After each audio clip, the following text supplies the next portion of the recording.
పెద్దపల్లి జిల్లా రామగుండంలో బుల్డోజర్ పాలన సాగుతోందని మాజీ ఎమ్మెల్యే కోరుకంటి చందర్ ఆరోపించారు. షాపులు కూలగొట్టి చిరు వ్యాపారులను రోడ్డున పడేస్తున్నారని చందర్ విమర్శించారు. గోదావరి ఖనిలో చిరు వ్యాపారులకు ఆయన సంఘీభావం తెలిపారు. అభివృద్ధి పేరుతో ఎమ్మెల్యే రాజ్ ఠాకూర్ అరాచక పాలన సాగిస్తున్నారని చందర్ మండిపడ్డారు. వ్యాపారులకు ఎలాంటి హామీ ఇవ్వకుండా ఏకపక్షంగా షాపులు తొలగిస్తున్నారని ఆగ్రహం వ్యక్తం చేశారు. షాపింగ్ కాంప్లెక్స్ల పేరిట ప్రైవేట్ వ్యక్తులకు భూమిని ధారాదత్తం చేస్తున్నారని అన్నారు.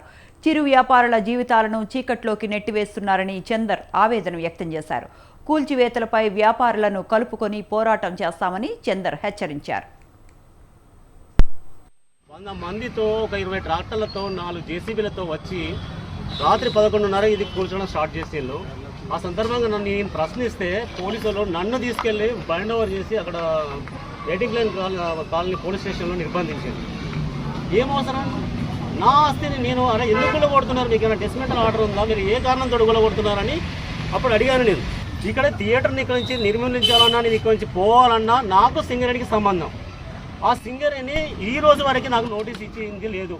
ఇక్కడ నువ్వు వెకెట్ చేయండి, మీకు ఇక్కడ స్థానం లేదు, మీ లీజ్ అయిపోయిందని చెప్పి మాకు అలాంటి ఏమి ఆర్డర్స్ రాలేదు, అలాంటి నోటీసులు రాలేదు. మధ్యలో వీళ్ళు ఎవరండి? వీళ్ళు ఈ మరి ఇక్కడ నీకు ఓటేసిందా ఓటేయలేదా? ఈ స్థానికంగా 50 ఏళ్ళుగా దీని మీద ఆధారపడి బతికేటువంటి వాళ్ళతోని కనీసం మరి మీరు మీ లీజ్ హోల్డింగ్ సంబంధించిన విషయం పోయింది. మీరు దీని మీద ఆధారపడేటోళ్ళు రేపు దాంట్లో ప్రభుత్వం ఆధీనమైంది, ప్రభుత్వం నుంచి వెళ్ళి మున్సిపల్ శాఖ తీసుకుంటుందా, లేకపోతే నేనే హ్యాండ్ ఓవర్ చేసుకొని మల్టీప్లెక్స్ కడతానా, మీకు అందరికీ కిరాయిలకి ఇస్తానా?